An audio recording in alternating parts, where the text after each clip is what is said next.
to go to the moon in this decade and do the other things, not because they are easy, but because they are hard. Because that goal will serve to organize and measure the best of our energies and skills. Because that challenge is one that we're willing to accept, one we are unwilling to postpone, and one we intend to win, and the others too. Of leadership is the ability to lead and lead vigorously. For the harsh facts of the matter are that we stand at this frontier at a turning point of history. We must prove all over again to a watching world, as we sit on a most conspicuous stage, whether this nation, conceived as it is, with its freedom of choice, its breadth of opportunity, its range of alternatives, can compete with the single-minded advance of the communist system. Can a nation organized and governed such as ours endure? That is the real question. Have we the nerve and the will? Can we carry through in an age where we will witness not only new breakthroughs in weapons of destruction, but also a race for mastery of the sky and the rain, the ocean and the tides, the far side of space, and the inside of men's minds? That is the question of the new frontier. That is the choice that our nation must make. A choice that lies not merely between two men or two parties, but between the public interest and private comfort, between national greatness and national decline, between the fresh air of progress and the stale, dank atmosphere of normalcy, between dedication or mediocrity. All mankind waits upon our decision. A whole world looks to see what we shall do, and we cannot fail that trust, and we cannot fail to try.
ancient times to the present, people claiming special powers have predicted similar events. Will their most fateful predictions of all soon come to pass? David McCallum is your guide to ancient prophecies. Next. History is filled with astonishing predictions by seers who claim to foresee future events.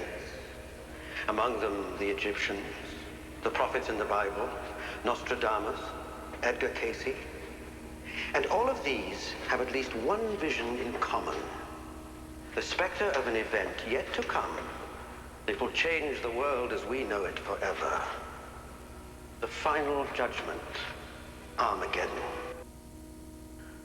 Edgar Cayce, Nostradamus,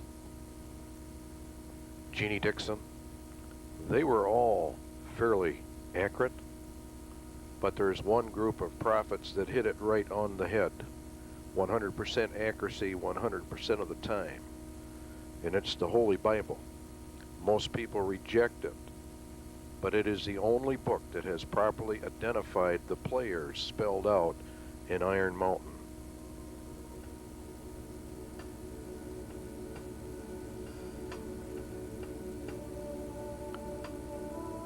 The Holy Scriptures get right to the point. Whether you're a believer in the Bible or not, you will find its accuracy astounding. Go to now, ye rich men, weep and howl for your miseries that shall come upon you. Your riches are corrupted, and your garments are moth-eaten. Your gold and silver is cankered, and the rest of them shall be a witness against you, and shall eat your flesh as it were fire. It is the rich men of the earth that God identifies as the players of the end. Behold, the hire of the laborers who have reaped down your fields, which is of you kept back by fraud, crieth, and the cries of them which have reaped are entered into the ears of the Lord of the Sabbath.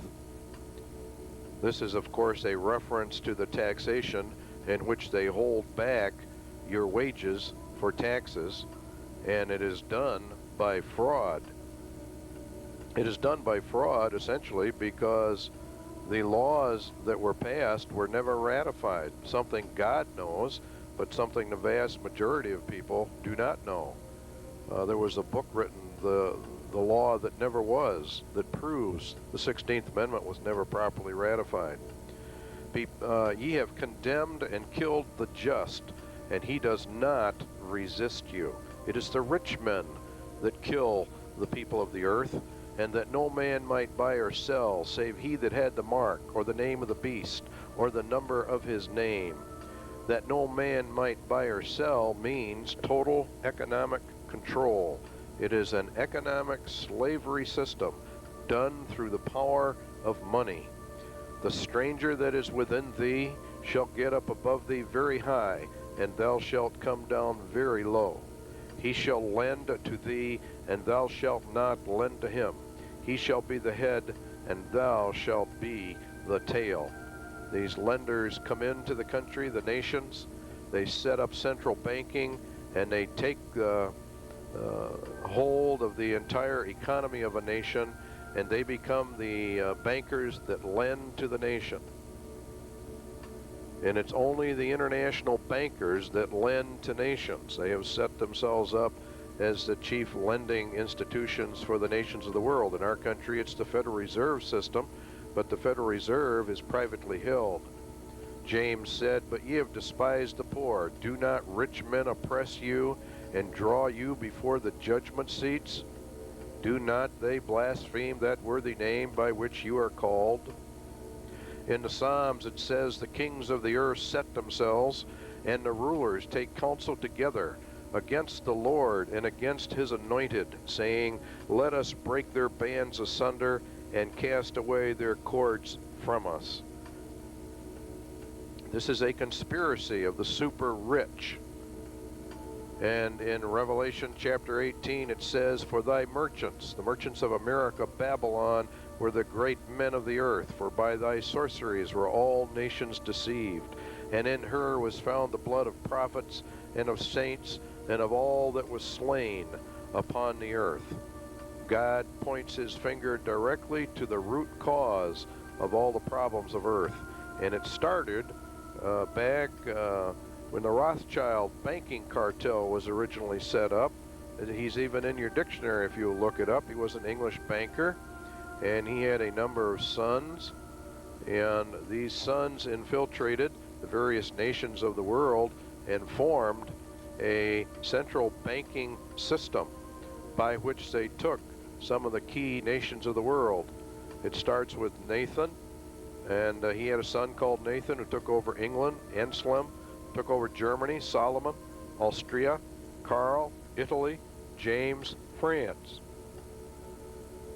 These infiltrated these governments, took over the economic systems of these nations, and formed a tremendous banking cartel.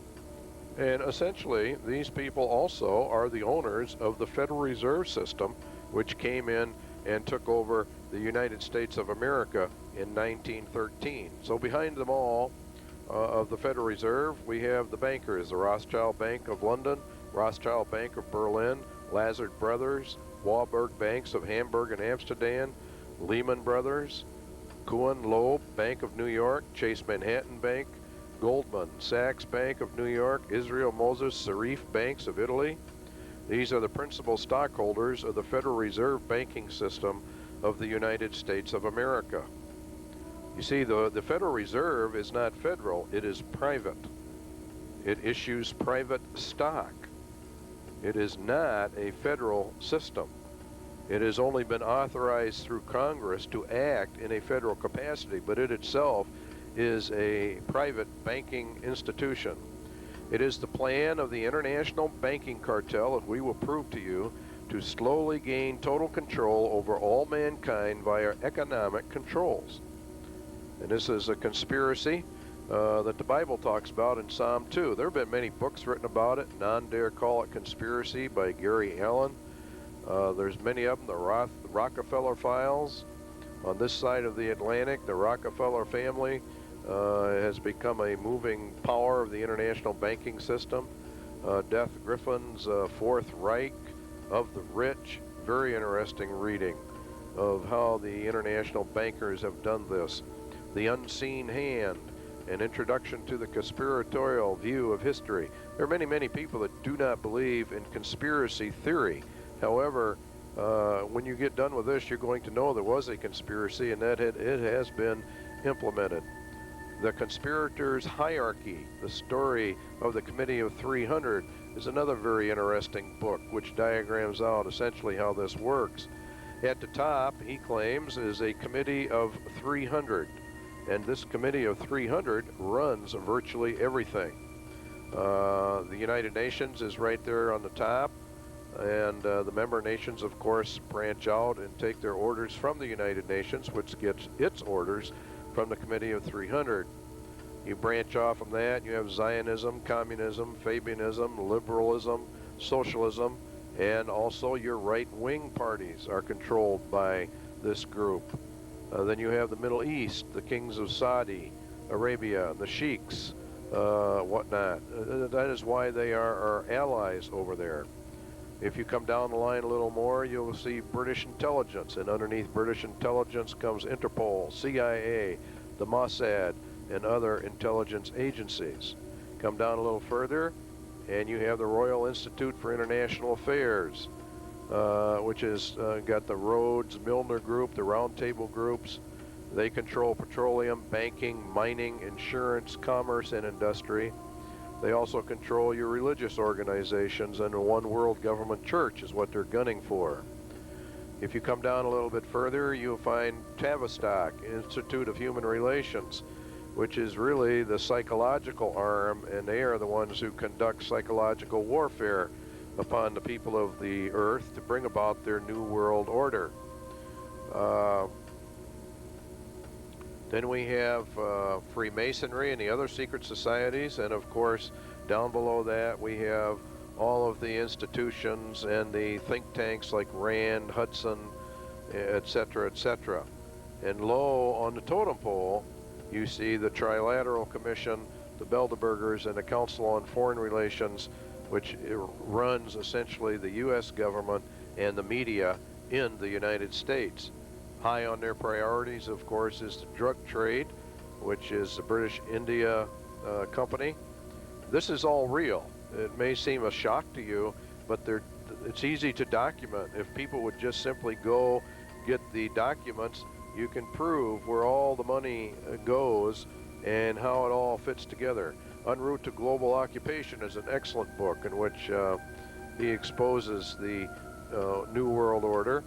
This is a book by Houston Mullins called The World Order, and he deals essentially in the same thing. There are many, many books out on the market about the New World Order, the ancient plan of secret societies. This is how it's going to work and what it is they're going to do. One of the better books is The Secret Destiny of America by Manly P. Hall, who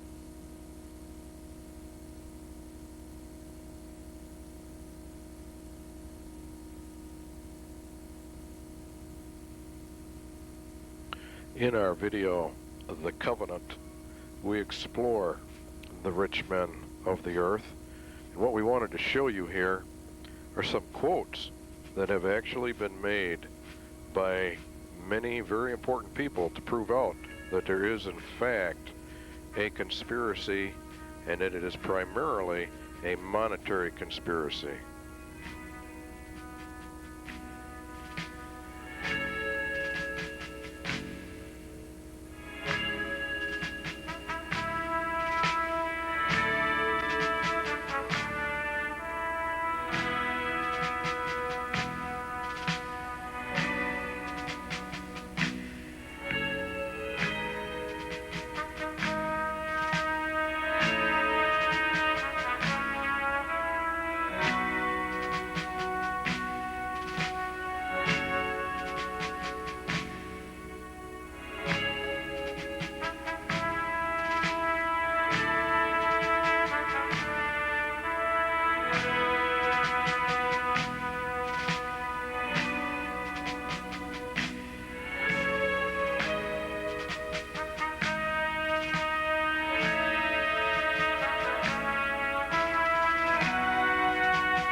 Those quotes are very real.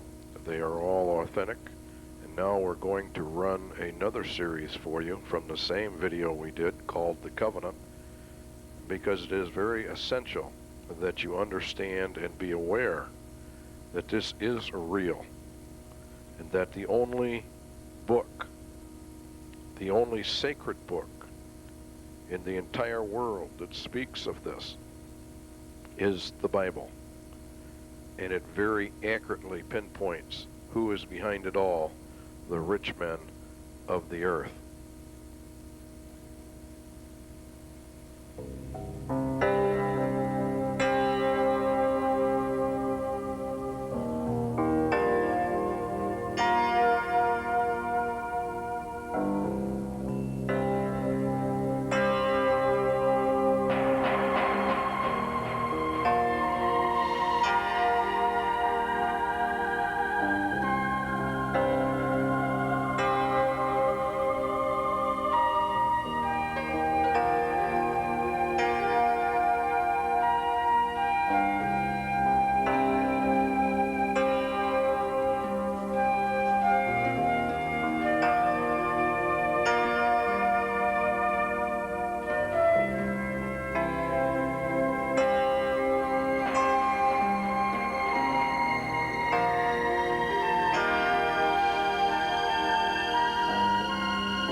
The headlines that you are looking at have been taken principally from biblical prophecies. However, you should know that the economic part of this, the war part of this, is a creation of the rich men of the earth according to the scriptures.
Father's house are many mansions. If it were not so, I would have told you. I go to prepare a place for you, and if I go and prepare a place for you, I will come again and receive you unto myself, that where I am, there ye may be also. Jesus Christ, about 30 A.D.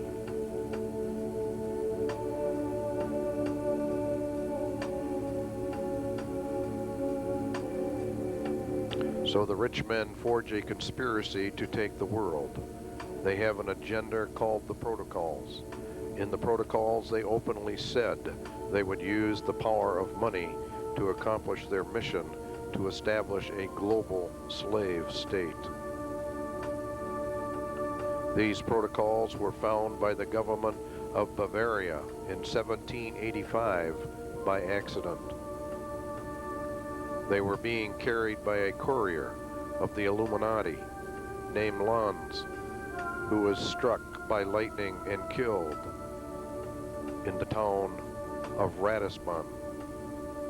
During the investigation of his death, the police found secret documents being sent to the Grand Master Grand Orient Masons in Paris. In these documents were the plans for the French Revolution, which occurred as outlined 4 years later. Also found was a document known as the Protocols of the Elders of Zion, which outlined the plans for a complete world revolution, destroying all governments through infiltration and gaining control over their finances and by the corruption of all normal forms of social institutions. They would then bring the world to a state of chaos, and out of that chaos would come the New World Order, which was to rule the world by a one world government with one king, Lucifer. The Bavarian government was so astonished at this agenda that they sent copies to every government in Europe to warn them that there was, in fact, a massive conspiracy to destroy them. However, no one paid any attention. The founder of the modern movement, Adam Weishaupt. The name he chose, the Order of the Illuminati. It was founded on May 1st, 1776, which is why the Soviet Union always had a large military May Day celebration to honor the founding father of their Illuminati government. When you think red, think Illuminati. And when you think Illuminati, think Rothschild, who is at the top of the international banking cartels and their affiliated branches, such as our Federal Reserve System. The Illuminati symbol, the Great Pyramid. The mottos, Novus Ordo Seclorum, which means a new world order. And Ordo ab Chaos, which means out of chaos, order. What follows are actual documents to prove this is real. The report from Iron Mountain is the key to the final Illuminati rich men takeover of America.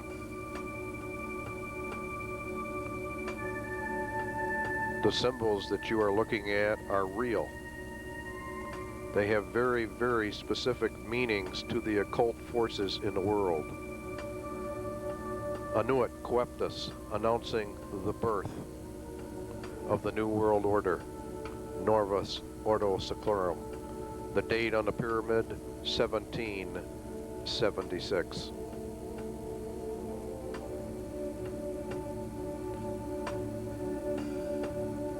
The eye floating on top of the pyramid is the all-seeing eye of Lucifer, the god of this world. In a report from Iron Mountain on the possibility and desirability of peace, you will find reference to the mergings of all the nations. You will find out how the Council on Foreign Relations with their symbol of the rider on the white horse, with the logo which says everywhere. You will see how it all ties together with the Statue of Liberty, a Masonic statue sent to us by a Mason from France who designed it. You will know why it is sitting in the harbor of New York City, the great city, Babylon.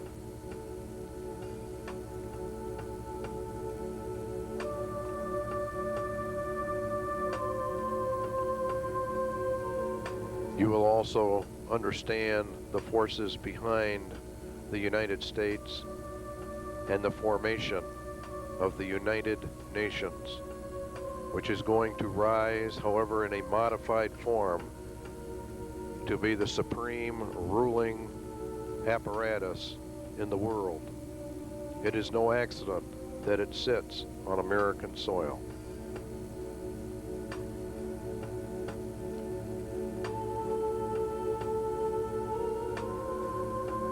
Security Council room of the UN has the phoenix, which is the occult symbol for rising up out of the ashes of the old world order.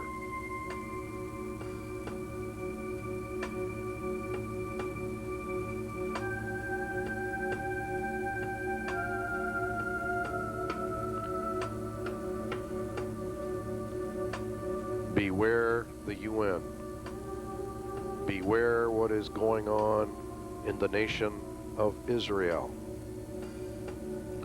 It was all planned. You will notice on our seal, we also have the six-pointed star of David in our crest. It all merges together in the mystery of the ages, the mystery of lawlessness, announcing the birth of the New World Order. It can only be understood from the perspective of the Spirit, the perspective of the mystery of the ages, the mystery of God, and the plan God has for mankind, the plan that Jesus Christ has laid out for all of us. In the book, The Great Seal, the symbols and the drawing of the Great Seal of the United States, it says that Roosevelt, like myself, was a 32nd degree Mason. He suggested that the seal be put on the dollar bill. That was stated by Henry Wallace, Secretary of Agriculture. Now, it's very, very interesting how this Great Seal came about and what it really actually does mean to us as Americans. Most of us, of course, just spend our dollar bills. We don't take that much time to look at them. But it's very, very interesting what it means. You see, Europe was the old world, and it was known as the old world. America is known as the New World. The old world order was the European order, and the New World Order is essentially the American order. And it is the destiny of America, according to the occult, to rule the entire world from the secret empire of the Brotherhood of the Quest. And she will rule the world from a great city in the Empire State, New York. That great city, of course, is New York City. Babylon the Great, according to the Bible. The great city Babylon is, of course, New York, and Babylon the Great is the nation. The New World Order is to be run from the United Nations, and it is a shrine of truth for the New World Order, and it is to be run from the New World. New York, actually York gets its name from the York Rites Freemasonry, which is Christian in its essential nature, although occultic Christianity. Two occultic capitals are in America. One is Washington, D.C., which, although you may not realize it, has been laid out, the streets have been laid out to exactly correspond with Masonic symbols. It's very, very interesting how much work was put into laying out Washington, D.C. to mimic Christianity's symbols, but more importantly, they it is laid out according to the occult and occult symbols. Our new mint has the pyramid on top of it. And that, of course, is again a reflection of the symbol, which is a Masonic symbol, the symbol of the Illuminati. And in our crest is the lineup of the stars that formulates, you will see here, the six-pointed star, the occultic star, actually, of Israel. It's mentioned even in the Old Testament, and it's not mentioned in very good terms by the Lord when he talks about it. He talks about the nation of the star. And this star is embedded within our symbol, our great seal, and the cloud surrounding the star is, of course, the glory. Much of this has to do with what is known as British Israel theology, which claims that we are the new Israel, America is the new Israel, and that we have the right to rule the earth. It's also very interesting how our Great Seal is designed. It has 13 letters in the statement on it. It has 13 arrows, there are 13 olives, 13 leaves, 13 stripes, and 13 stars. On the back side, Annuit Coeptus and Norvis Ordo Seclorum, there are 13 letters on the top, and there are 13 rows of stones, and there are 72 stones total, which are all occultic numbers. There are 32 feathers on one wing and 33 feathers on the other, which represent the 32nd and the 33rd degree of masonry. The all-seeing eye on top, of course, is the eye of Lucifer, who is the light bringer, the sun god in reality. Illuminati means in reality illumination or light. And you will notice that it says on top of our money, Federal Reserve Note. There is a reason why it is a Federal Reserve note. It's because the Federal Reserve took over our system, and it's a note, which is in reality a debt note. All your money you get is debt note, and it's owed to the Federal Reserve System. And again, we come to the Rothschild, and you will see their seal was that of an eagle, and it had 5 arrows representing his 5 sons. And Meyer Rothschild claimed in his writings that the King of the Jews will be the real Pope of the universe, patriarch of an international church. And he was not speaking about Jesus Christ, but in reality was, of course, speaking about the Antichrist. In Isaiah, it says that we have been with child, speaking of Israel, we have been in pain, we have, as it were, brought forth wind. We have not wrought any deliverance in the earth, neither have the inhabitants of the world fallen. They attempted to deliver the earth into their own hands, and they attempted to destroy the nations of the world. It all began many years ago, but Jesus gave us the symbol of the fig tree as knowing when these things were really going to start to happen. His Majesty's government view with favor the establishment in Palestine of a national home for the Jewish people. The fig tree in the parable of Jesus Christ is the nation of Israel, and it is very important. It is the key sign that we were given that would signal the start of the rise of the rich men of the earth and the formation of a new world order. And Iron Mountain is a dead center in the middle of it.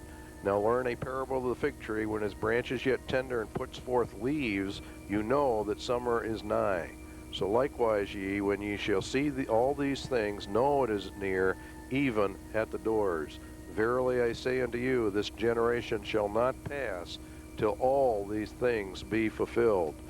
It's very important that even if you're a non-believer, Israel is central to the times of the end. And notice that there are no figs on this tree. Jesus said its branch is tender and puts forth leaves, but there is no fruit on it. And in the scriptures, that means that it is a nation born in apostasy. It's not the work of the Spirit. It's essentially a work done through political means. It is the work, according to the scriptures, really, of the rich men of the earth. Apostasy means lack of spirit, not a spiritual work of God. Therefore, Israel is a political work, a work of the rich men. It is not that God is not behind it, because he is. He simply uses the rich men of the earth to accomplish what he has designed to accomplish for the latter days. Fundamentalist Christians are victimized by the mistaken equation of modern political Israel with biblical Israel. The Old Testament unmistakably teaches that no Jewish return, save in righteousness, may be countenanced, and as the true Orthodox insist, it may only be Messiah-led. That's a very important statement. The Zionist state of Israel has no right to exist. The Jews know that the creation of the Jewish state before the coming of the Messiah is blasphemous and heretic, according to the Friends of Jerusalem.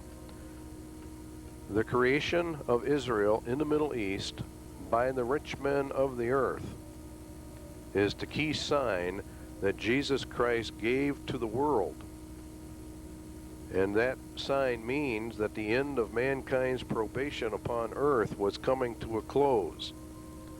The nation Israel would slowly be established in the Middle East and would live for one generation, which Jesus called this generation. As that generation of man, which is approximately 80 years in length, was traveled, the world would see the creation of a new world order, a system of government unlike anything ever seen on earth. It would be an international super government run from a great city called the Great City Babylon, in a nation called Babylon the Great. As the end of the generation drew near, the nations of the world would come together, and they would forge a uniting of the nations, according to Jesus Christ in Luke, in an attempt to move to an era of peace. The protocols claim the identical thing. This is one of the key things, and it's the one thing you have to remember. In the place of existing governments, we shall place a monster, which shall be called the administration of the super government. Its hands will be outstretched like far-reaching pincers, and will have such an organization at its disposal that it will not be possible to be able to fail in subduing all countries. It is necessary to establish a universal regime of domination, a form of government that will spread out over the whole world. It is expedient for the welfare of the country that the government of the same should be in the hands of one responsible person. The system of government is going to be run by Lucifer. John said, "Little children, it is the last time, and as ye have heard that Antichrist shall come, even now there are many Antichrists, whereby we know that it is the last time." As we run into the last period of time, this is all going to happen.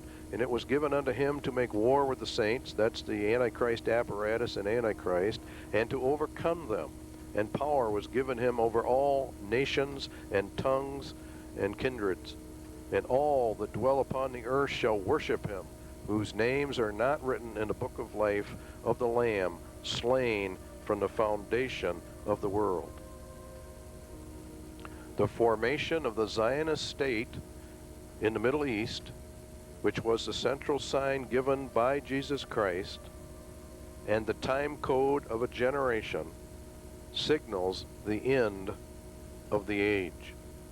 Israel, along with the slow formation of organizations of the rich men to bring the nations together, such as the League of Nations, and that was established after World War I, the United Nations after World War II, and a modified United Nations coming to full global power after World War III, will fulfill the parameters given to us to identify the United Nations organization as the primary Antichrist apparatus. This organization was recommended by the report from Iron Mountain.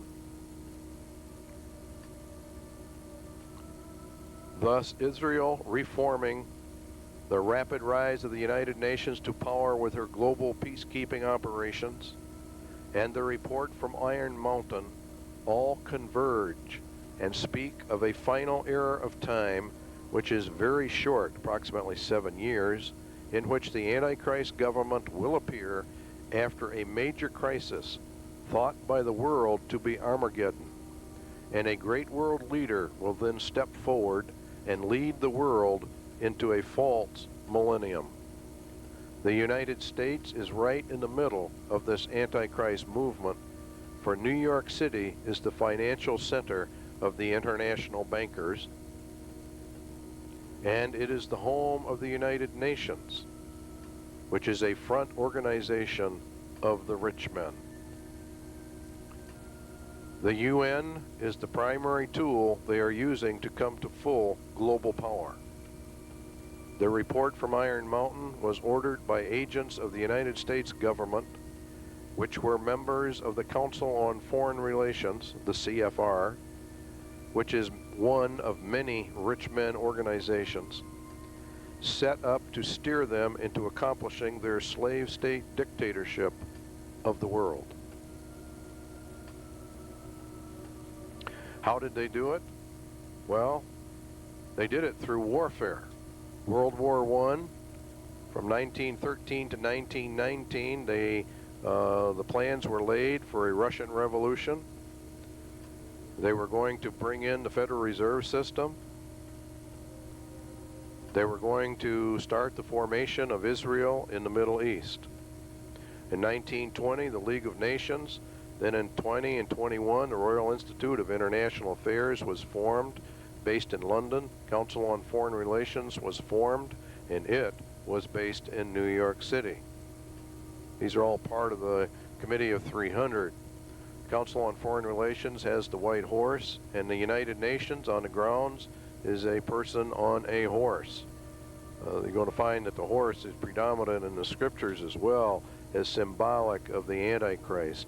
You will notice the olive branch in the rider's horse shaped like a bow, and that is extremely interesting in view of the fact that the Antichrist who rides forth in Revelation chapter 6 has a bow in his hand but no arrows.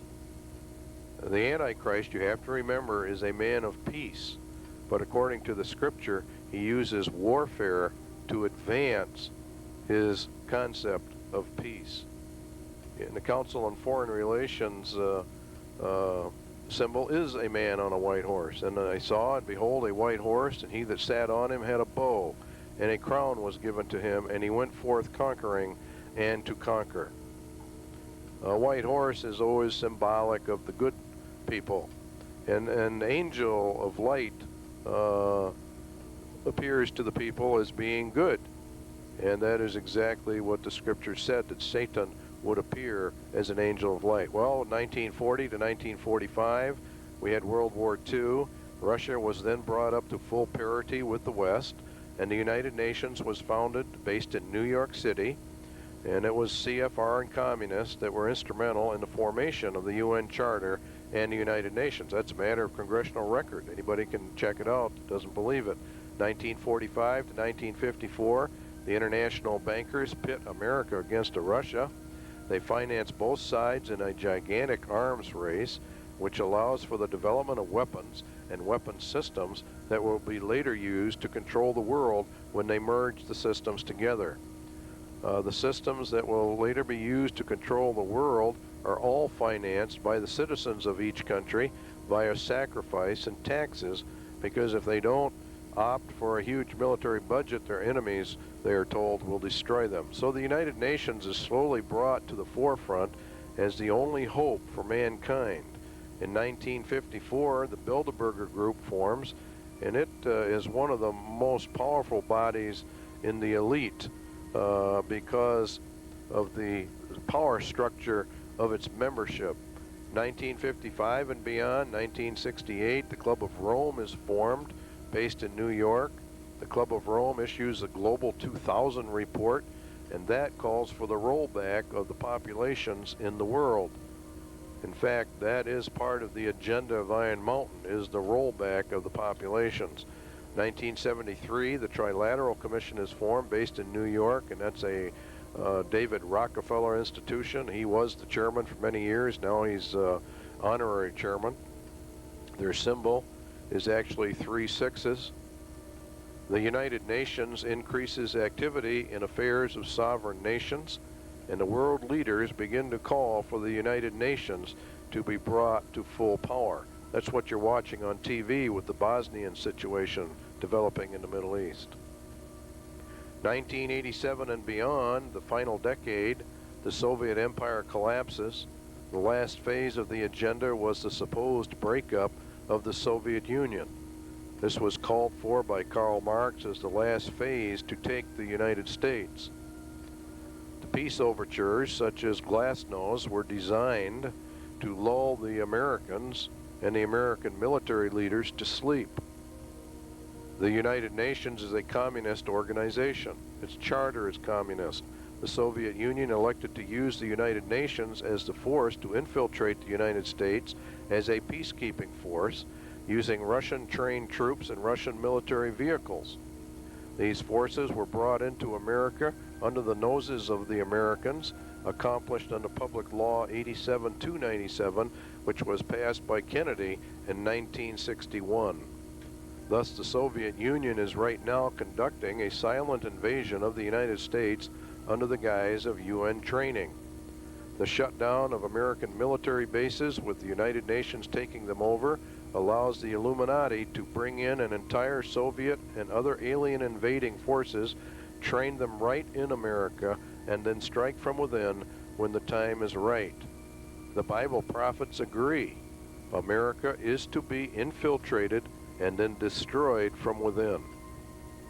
Once America has fallen to the rich men, the complete agenda outlined in Iron Mountain will be implemented in its entirety.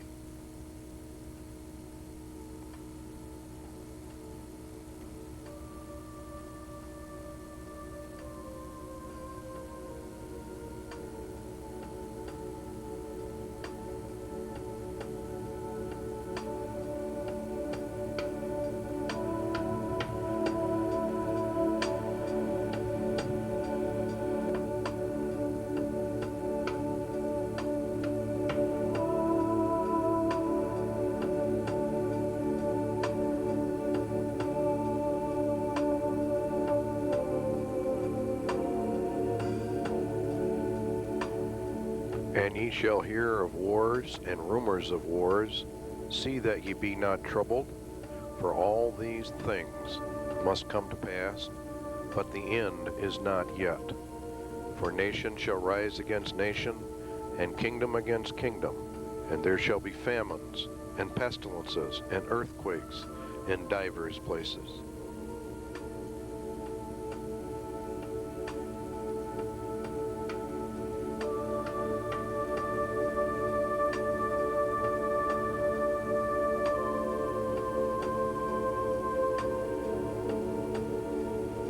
The report from Iron Mountain can be taken from many large libraries.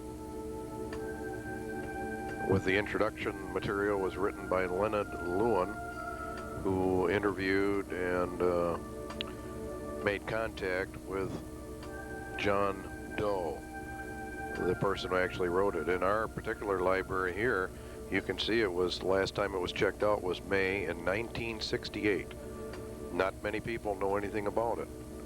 But the importance of the Iron Mountain Report is beyond belief. And they sent a cover letter with it attached to the report of the Special Study Group, and it was to consider the problems involved in the contingency of a transition to a general condition of peace, and two, to recommend procedures for dealing with this contingency.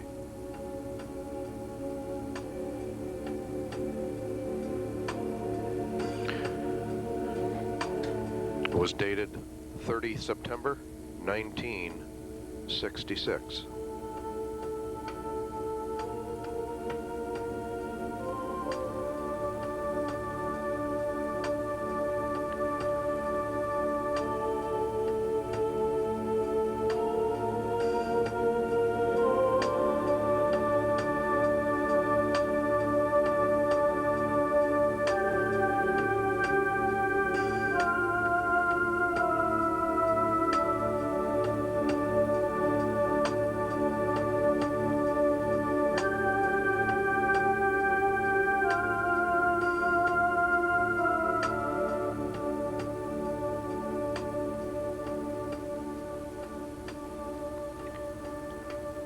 What problems are we, the government, going to face by the American people when we disarm them? If a transition to enforced peace is planned by the elite, then the waging of war is also a planned activity and is carried out by the rich men who have an ultimate goal in mind. This means that wars do not just happen, but are instigated by the hidden powers to bring about a specific and a planned result. The Bible would agree.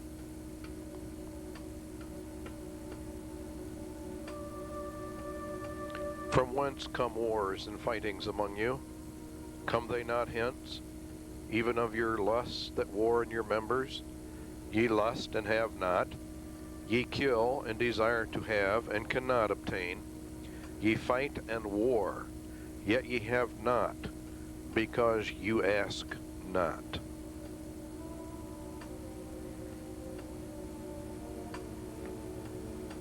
War then has a cause, lust. The love of money, the Bible says, is the root of all evil.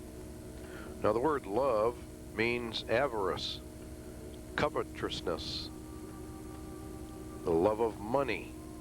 It's not money itself that is evil. It is the love of money. And the word avarice means insatiable greed for riches, inordinate desire to gain and to hoard wealth. It's a form of insanity. It becomes an obsession.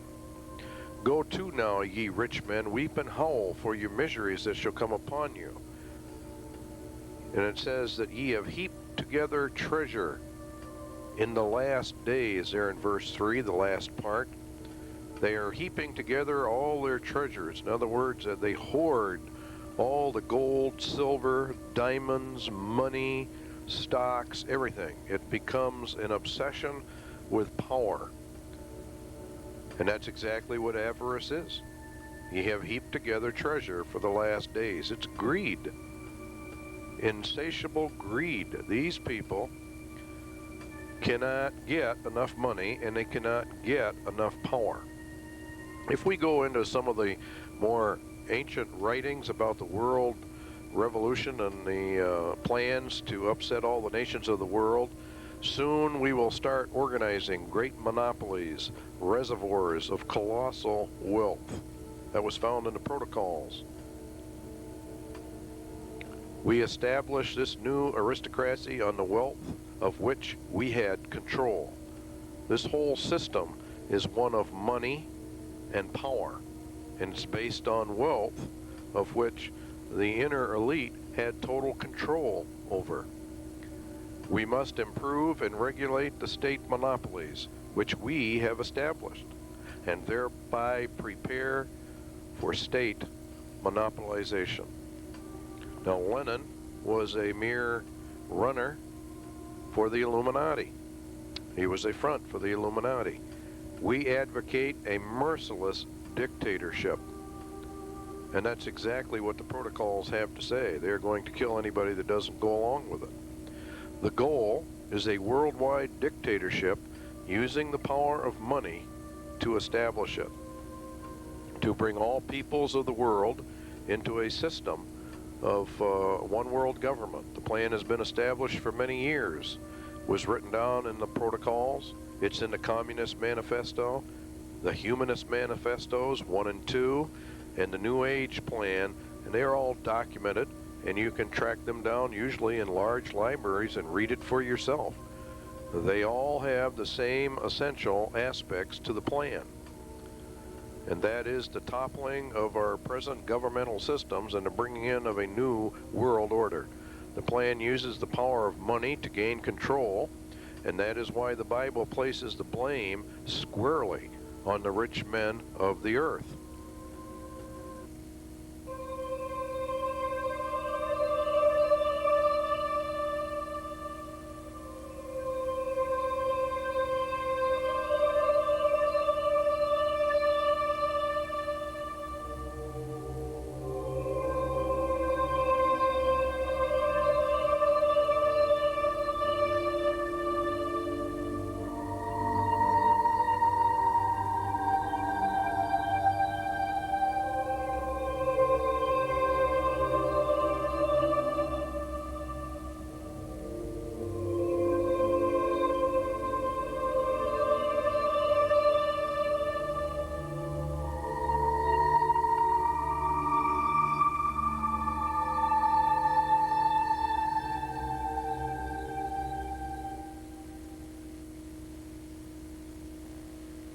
And through his policy also, he shall cause craft to prosper in his hand, and he shall magnify himself in his heart, and by peace shall destroy many. And he shall also stand up against the prince of princes.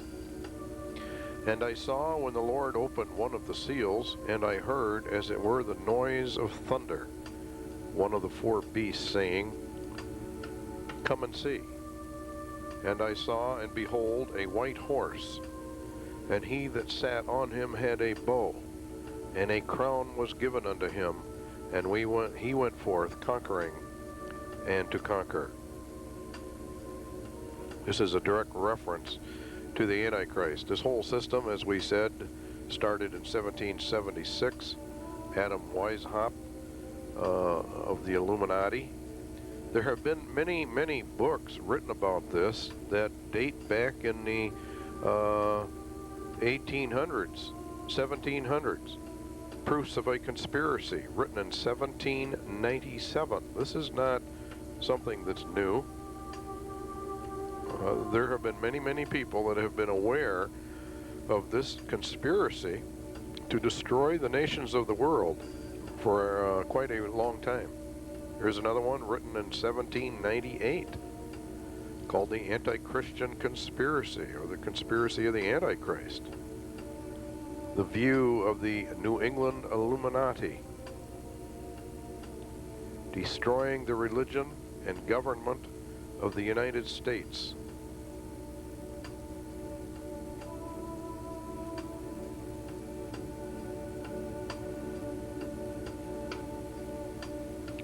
Published in 1799.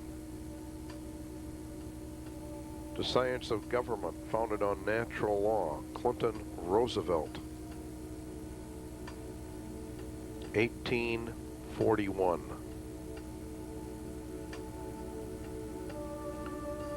The Communist Manifesto, 1848.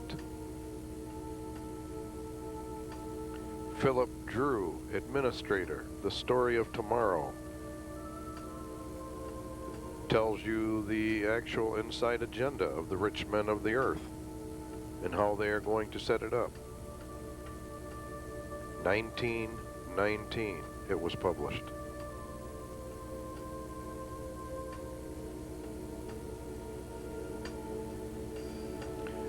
You will find that the Warbogs were instrumental in many, many things. If you dig into their ancient documents, here's a Federal Reserve banknote. That's a stock certificate. If you will look at the Federal Reserve and who is on the boards, who the rich men are, you will find CFR just about beside every single name.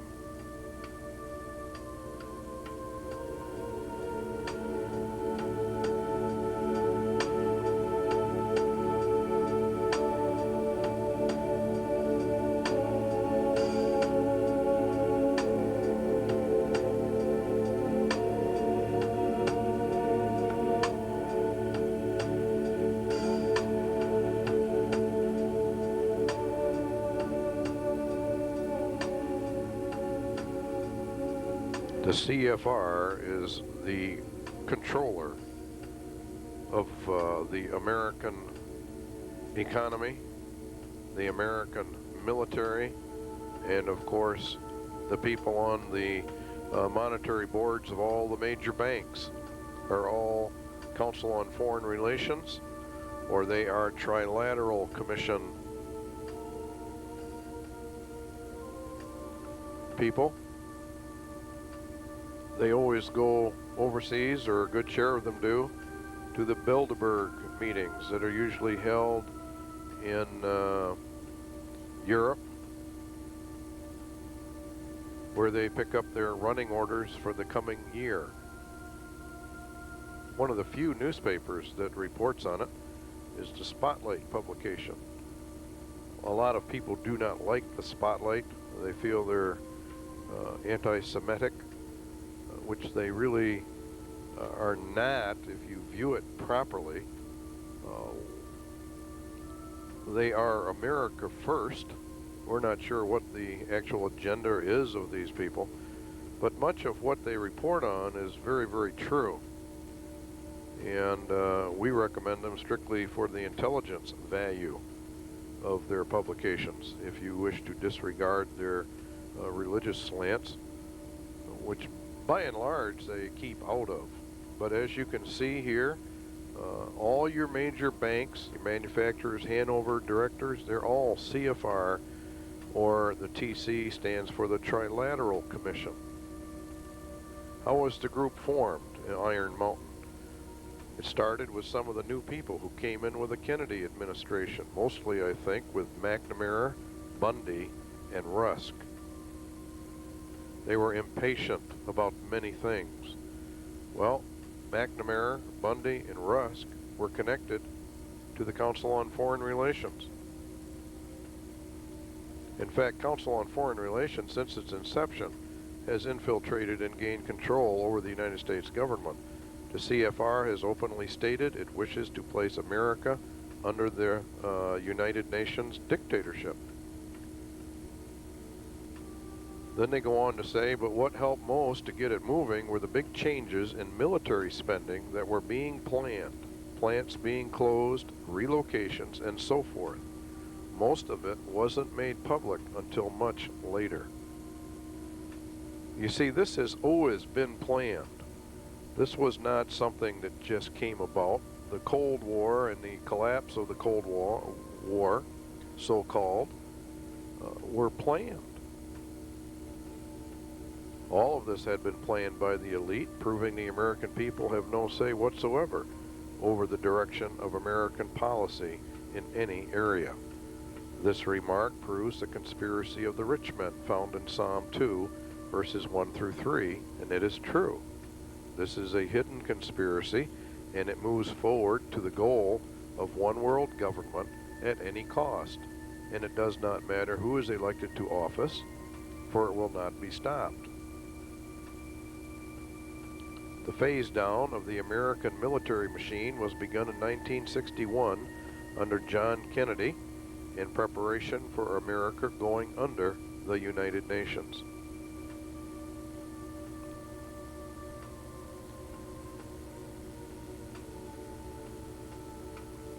They mean business.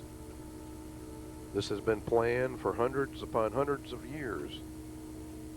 The great-grandchildren of the men who planned this will be the inheritors. That's how long-range this is. They knew they could do it if they just did it right. And Public Law 87-297 is the big finding here, the movement to do it legally. Because of the unusual circumstances surrounding the establishment of this group and in view of the nature of its findings, we do not recommend that this report be released for publication. It is our affirmative judgment that such action would not be in the public interest. They wish to keep this, or kept this report, totally and completely secret. They felt that a crisis in public confidence which untimely publication of this report might be expected to provoke. One thing you will find about evil is it always likes to do its dirty work in private. The hidden reasons for war. Wars, according to the Iron Mountain Report, are not fought for the reasons we would think. Indeed, they claim they are fought for invisible reasons. They are not fought for the most common items you would think of, defense of a nation, putting down an enemy. They have other, much more deeply and much more hidden reasons, according to Iron Mountain. We're going to find out that one of the primary reasons for war is technological advancement. War is good for the nation's economy. It spurs economic growth. Standards of living generally improve, believe it or not, during war, at least for those that are not directly involved in it.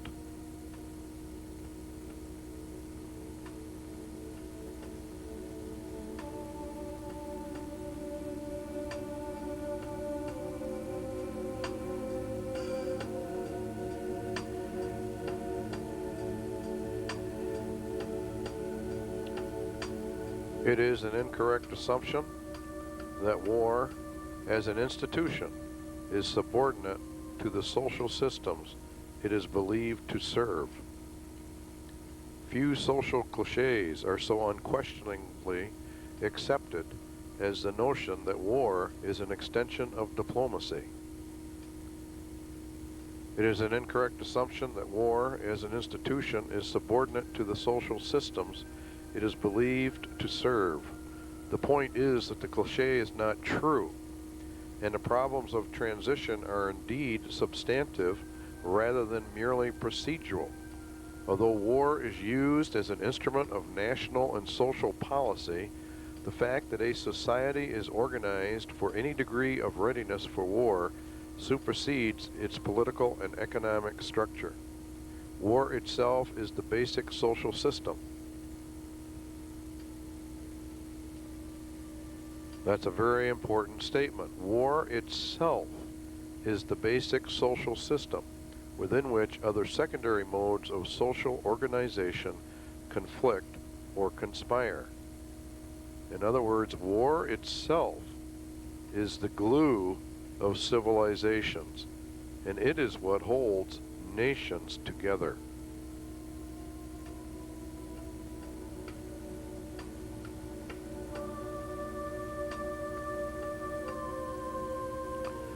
It is the system which has governed most human societies of record as it is today.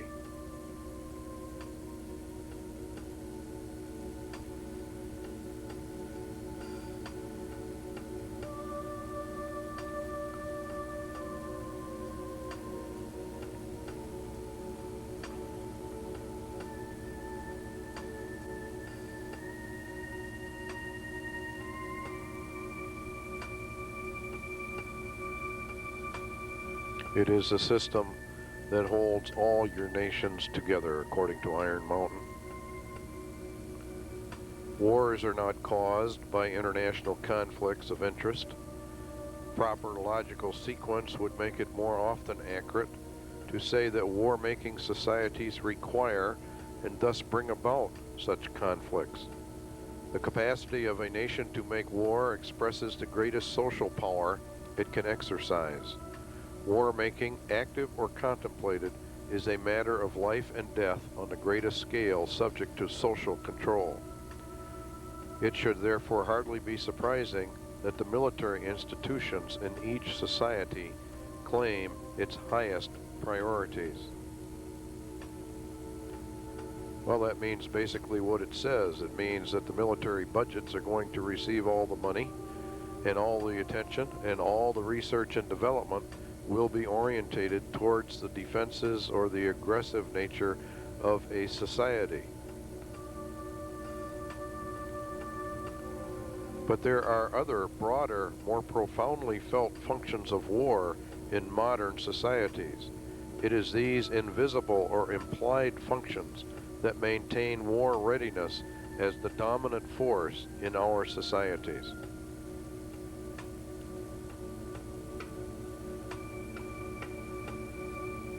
Therefore, the war machine itself is the key element in our societies today, according to Iron Mountain.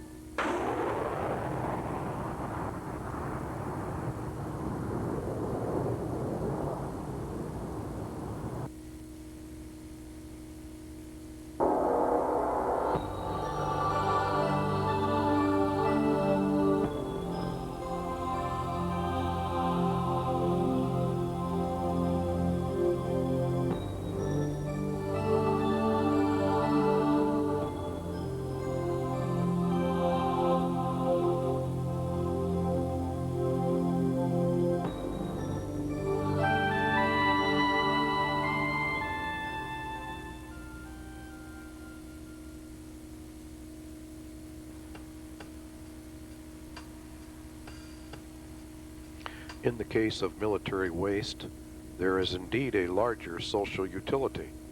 It derives from the fact that the wastefulness of war production is exercised entirely outside the framework of the economy of supply and demand. As such, it provides the only critically large segment of the total economy that is subject to complete and arbitrary central control. From the long-established war economy and without its frequent eruption into large-scale shooting war, most of the major industrial advances known to history, beginning with the development of iron, could never have taken place. Weapons technology structures the economy. Nothing is more ironic or revealing about our society than the fact that highly destructive war is a very progressive force in it. War production is progressive because it is production that would not otherwise have taken place. It is not so widely appreciated, for example, that the civilian standard of living rose during World War II. One of the largest benefits we derive from war is the area of technology. War spurns civilization on, or the various countries on, to produce more and better weapons with which to liquidate their so-called enemy. And this then spurns on research and development. And as you can see on the screen, we moved rapidly into the modern age during World War II. We started out with some rather obsolete aircraft, and before the war was over in '45, we had developed a number of aircraft and aircraft weapon systems that were quite advanced.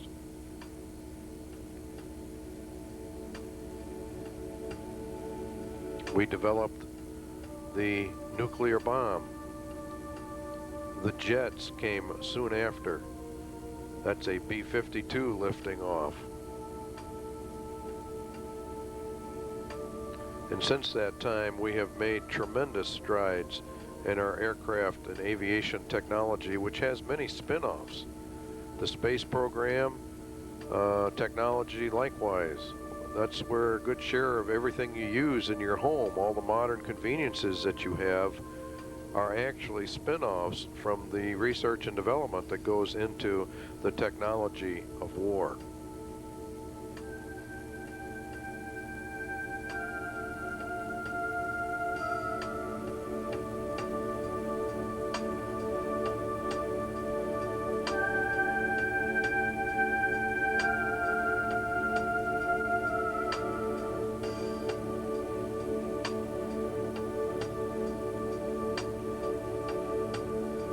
The modern helicopter is going to be one of the key instruments used by the New World Order to bring the world into total subjection.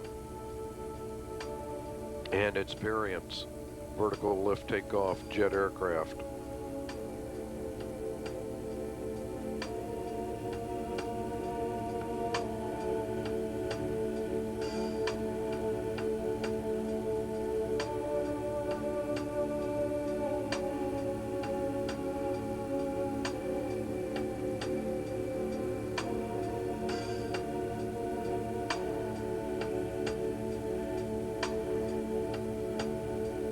stealth fighter and a stealth bomber are high technology weapons.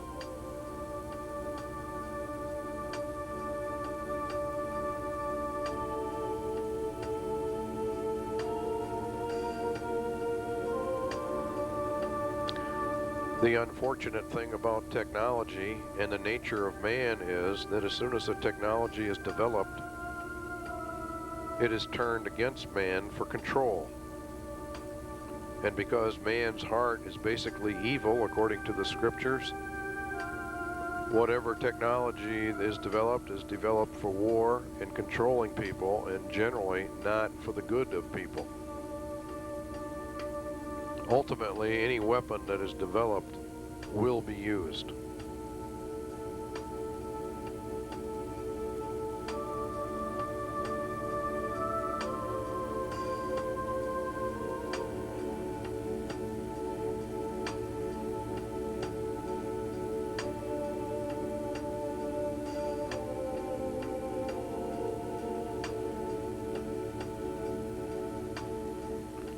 Economic, then the necessary waste. It operates outside the normal economic supply and demand system. It creates artificial demand. It is arbitrary in that the defense departments of the various nations can order up any materials they want, and it's good from that way for the economy. The waste of money outside the system acts as a counterbalance to the system. It acts as a growth factor. It is a progressive for research and development of weapons system, which spurs along with it all kinds of technological advances. Defense spending per se might be countenanced on economic grounds alone as a stimulator for the national metabolism. It has that much impact. If there is, as I suspect there is, a direct relation between a stimulus of large defense spending and a substantially increased rate of growth of gross national product, it quite simply follows that defense spending per se might be countenanced on economic grounds alone as a stimulator. You see, that's the way it works. All right, now there are other functions of war. That's just one economical function of war. There is also major political functions of war. A nation is a group of people organized together with a common goal and a national identity. The nation has an outlook or an attitude of how it will deal with other nations. We call it foreign policy. A nation's foreign policy can have no substance if it lacks the means of enforcing its attitude on other nations. In other words, it would not matter what we believed about Bosnia or any other nation if we had no means of enforcing our dictates. War is itself the defining element of any nation's existence vis-a-vis any other nation. War then equals nations, and peace equals no nations. And that's an important finding of the Iron Mountain Report. The elimination of war implies the elimination of national sovereignties and the traditional nation state.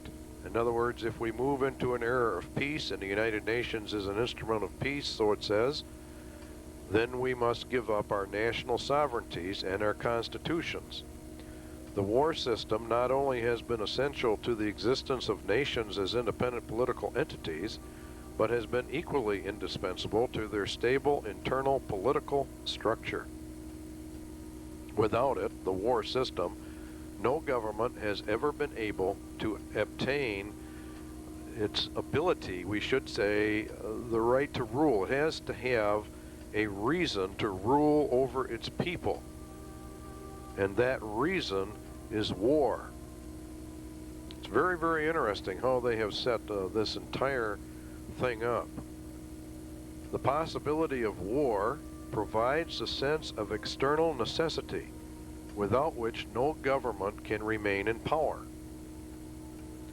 The organization of a society for the possibility of war is its principal political stabilizer.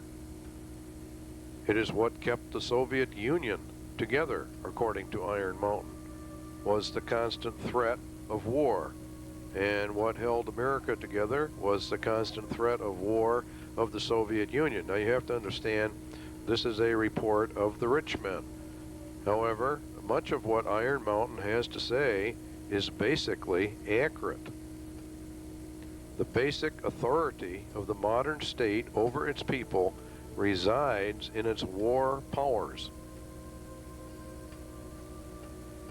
Therefore, a substitute for the war system must be found in order to control the people and provide stability and legitimacy of government.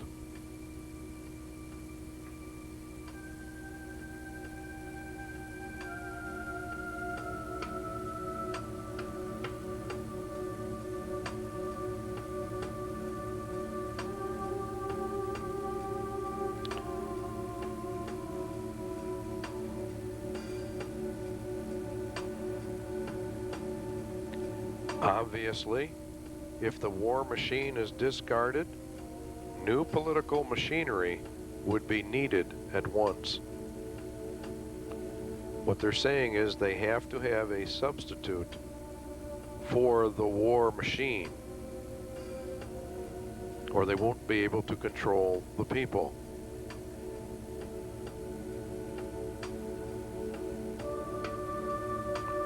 Until it, the substitute for wars, is developed, the continuance of the war system must be assured to maintain the stability of its internal organization of power. Now you have to realize what is being said here. They are going to keep wars going because they feel this is what gives them their power and their rights to control. So therefore keep war until all substitutes are in place and running, so we don't lose our rulership. They don't want to lose their ability to rule. So they're going to keep killing people by starting all these wars and conflicts until they have the ultimate machinery in place to replace the war machine. What substitutes of war are there? Well, it must be a universal threat of equal magnitude as that of world war. It has to be a major threat to the population. It also has to be credible. It must be accepted by the vast majority of the population. They have to believe it. Credibility, in fact, says Iron Mountain, lies at the heart of the problem of developing a political substitute for war. We must emphasize that one must be found of credible quality and magnitude if a transition to peace is ever to come about without social disintegration. You're going to find out that what Iron Mountain really is a method of control. That's all it's interested in, is controlling the people. It is our more probable in our judgment that such a threat will have to be invented rather than developed from some unknown conditions. In other words, they're going to manufacture a crisis.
If war is the basic reason for having nations, then a lack of war, called peace, means the destruction of nation states.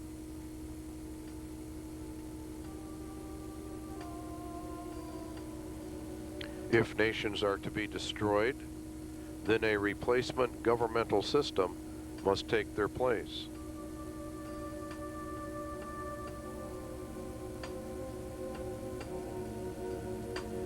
Because nations are localized units of government, the replacement government must be global, or a world government system. You see, we are going to transition from localized governments, nations and states, over to a system of absolute worldwide control. So it's a war for peace agenda. It began with World War I and the League of Nations.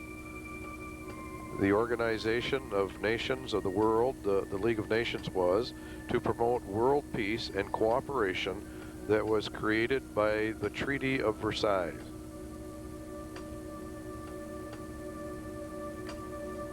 The United States refused to join the League of Nations, and it was also a creation of the rich men of the earth. But the American people were smart enough not to give up their sovereignty to join this. Then Hitler came along in World War II.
This is the Security Council chamber, and the room itself is a gift of Norway. So the furniture, the decoration, the mural were given by the Norwegian government. Now, this mural represents a phoenix arising from his own ashes, like in the Greek mythology. At the bottom of the painting, you see agonies, destructions of World War II represented. Arising from the ashes of the war, you see this bird symbolizing the foundation of the United Nations. And towards the top, symbols of peace, happiness, justice, hope, freedom, which are all symbols of the work of the organization. As you walked through the visitors' gates a few minutes ago, you have entered an international zone which has become the home of 159 countries. And actually, this all started back in 1945, during the last days of the Second World War, when the representatives of 50 countries met for a conference in San Francisco. And that's where they signed the UN Charter for the first time. And the document basically provides three major goals for the organization. The first one is to maintain international peace and security. The second goal is to promote development of all economic and social fields. And finally, to promote respect of human rights for all peoples. The John Birch Society published a video called The United Nations, the Peace Dove Unmasked. Very interesting video. We're going to include part of it, but we recommend highly you contact them and purchase it and study that video intently.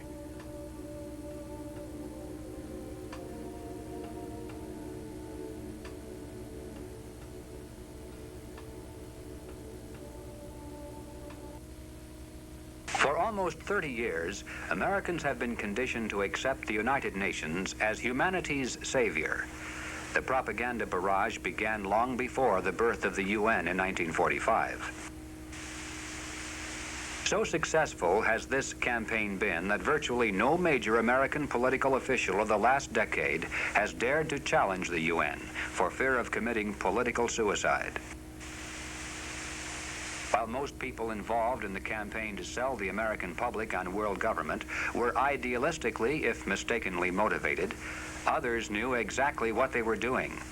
The communists have always viewed world government as a stepping stone to world communism.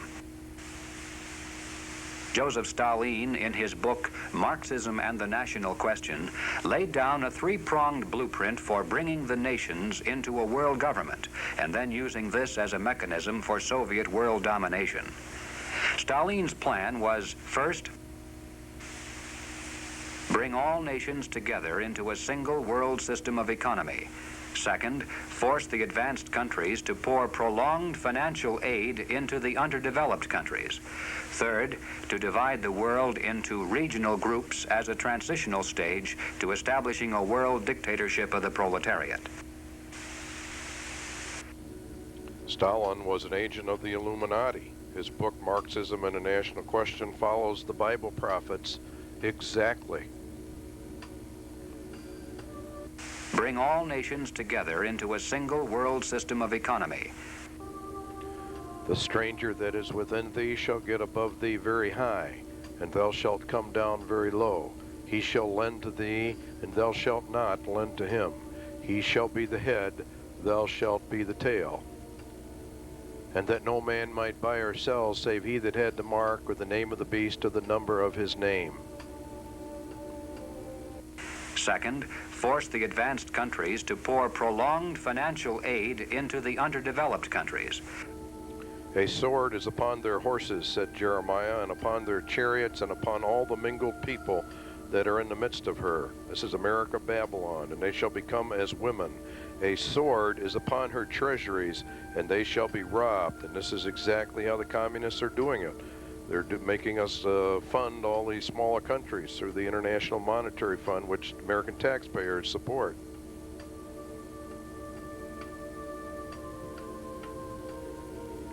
To divide the world into regional groups as a transitional stage to establishing a world dictatorship of the proletariat. Thus he said, the fourth beast shall be the fourth kingdom upon earth, which shall be diverse from all kingdoms, and shall devour the whole earth, and shall tread it down, and break it in pieces.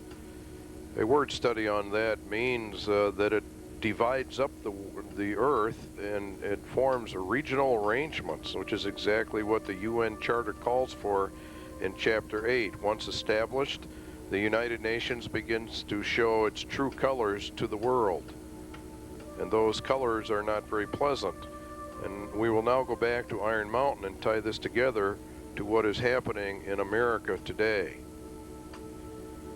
Remember that the objective of the report was to determine accurately and realistically the nature of the problems that would confront the United States if and when a condition of permanent peace would arise. This is the situation to confront America. The rulers, remember, wanted to know, how can we control the American people if we take it off the war footing, which they claimed was the glue of the nations, and we came into an era of peace, if and when a condition of permanent peace should arise. Peace equals world socialism. We have to get rid of our Constitution. Our constitutional republic has to go because we are to be merged into a socialistic system. and it is to draft a program for dealing with this contingency. That was the whole nature of Iron Mountain, was to draft up the program, which is the agenda. How do we control the people of America if we move to an era of peace?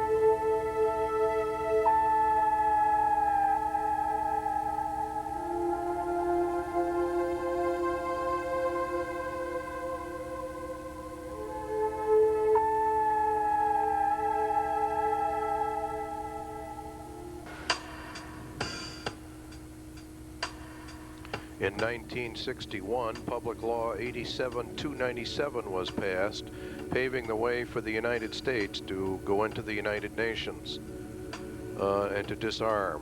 Public Law 87-297 is the foundation upon which this entire thing lays. It violates the clear intent of the Constitution, our right to bear arms, calling for the disarming of all Americans. This was to be done by a period of gradual disarmament and then building up the United Nations with a powerful standing army.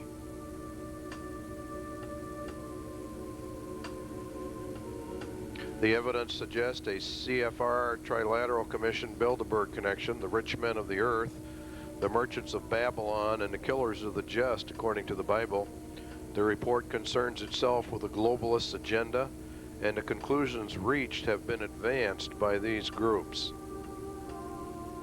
The Committee of 300, the Council on Foreign Relations, the Trilateral Commission, Bilderbergers, Royal Institute of International Affairs, Tavistock, Club of Rome, and the United Nations, etc., have all advanced in one way or another a globalist agenda in which the United States is to lose her sovereignty, her constitution, and go under a UN charter. These hearings even began to take place long ago, back in 1950s. There was a hearing in the Congress about such a proposition as going under a world government. To provide a true world government through adoption of a world government constitution. They wanted to replace the constitution that we have in this country, the very instrument that has made us a great nation. That universal peace is the prerequisite for the pursuit of that goal. And from the competitive anarchy of national states, therefore the age of nations must end and the era of humanity begin. This is a constant theme of the communists and the Illuminati. They have to get rid of the nations, and of course they're after the United States because they want the United States military to accomplish what it is they're going to do. Regulation, limitation, and balanced reduction of all armed forces and all armaments. That is the actual definitions, and all means exactly that. It means the guns in your closet. All weapons are to go under this situation, and that's why you're having the attack you do on the Second Amendment at the present time. Under this agreement, the United States and the Russian armies are to be brought down, and as they are brought down, the United Nations peacekeeping forces will be brought up to full global power. We will retain only internal security forces. That comes from the documents right out of the State Department. This one, Freedom from War, the United States Program for General and Complete Disarmament in a Peaceful World. This can only be achieved through a progressive strengthening of international institutions under the United Nations and by creating a United Nations peace force to enforce the peace as the disarmament process proceeds. You see, peace can only be achieved through the progressive strengthening of international institutions under the United Nations. Everything is to go under the United Nations. By creating a United Nations police force to enforce the peace. That's what the Bible said, and through his policy also he shall cause craft to prosper in his hand, and he shall magnify himself in his heart, and by peace shall destroy many. And it was given unto him to make war with the saints, and to overcome them. And power was given him over all kindreds, and tongues, and nations. And all that dwell upon the earth shall worship him, whose names are not written in the book of life of the Lamb slain from the foundation of the world. The disbanding of all national armed forces, and the prohibition of their reestablishment in any form whatsoever other than those required to preserve internal order and for contributions to a United Nations peace force. This is to get rid of all the nations, and it is to come to a point where no state could have the military power to challenge the progressively strengthened United Nations peace force, and all international disputes would be settled according to the agreed principles of international conduct. That means the American people would not be able to fight the United Nations. They would become the slaves to it and do as they were told, or they would simply be killed. And it was given unto him to make war with the saints and to overcome them, and power was given him over all kindreds and tongues and nations. It is going to happen, ladies and gentlemen, brothers and sisters in the Lord, because the Bible says it's going to happen. In reality, the loss of the United States Constitution and us going under the United Nations through high treason by our government officials was ordained of the Lord, and it is part of the punishments of the Lord upon this nation for rejecting him and rejecting his word, because he clearly warned us this was coming. This is constantly updated. H.R. 1495, Arms Control and Disarmament Amendments Act of 1989. They constantly are updating this. But basically, under the Bill of Rights, our Amendment number 2, or Article 2, right to bear arms, a well-regulated militia, being necessary for the security of a free state, the right of the people to keep and bear arms shall not be infringed. Now that is a right granted to us.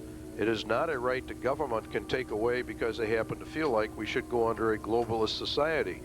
The only way a people can remain free is to hold in their power the weapons necessary to secure their free state. This amendment deals with the internal security of the United States from its own government. It's not there to go hunting. It's not there to go target practicing. It's not there just to have a weapon for self-defense. That amendment is in there to prevent the government of the United States from becoming a dictatorship by treason or by betrayal of the Constitution, which is the highest law of the land. Now, in order to merge the United States into the United Nations requires a total betrayal of the Constitution, because it guarantees the people a free state. And under the United Nations, there is nothing free about it. The United Nations is a communist, illuminist, Masonic world dictatorship with no freedoms, and hence they must get the guns to eliminate our free state and our free nation. That's why the attack on the Second Amendment. We'll get into this a little later on in this video program. Iron Mountain is in reality a report on how to circumvent the Constitution. It is a document of treason couched in innocuous titles and words. It's a very, very deadly document. However, it is being adapted. The guidelines given by the government for the Iron Mountain Report: 1. Military-style objectivity. 2. Avoidance of value assumptions. 3. Inclusion of all relevant data.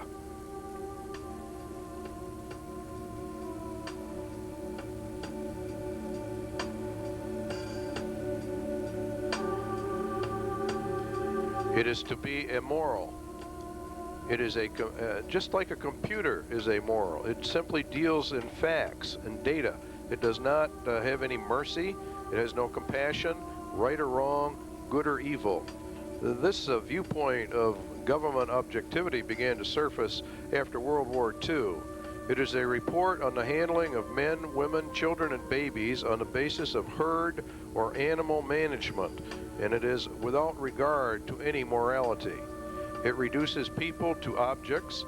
It reduces all humans to non-entities with no rights of self-determination, with no rights granted by the Creator, and with no rights under a constitution. The Constitution under this whole system is being canceled. Here's the resolution to strengthen the United Nations peacekeeping role. This is not a joke. This is actually happening. They want to establish an international criminal court, SJ 32. This is all happening. SJ 69 to implement Agenda 21 of the Rio Conference. That was the United Nations. Reagan espouses World Army. The UN Army is planned. Clinton approves the UN Army. All of our leaders have approved this UN One World Army. And it is the final beast power which is going to take the entire world.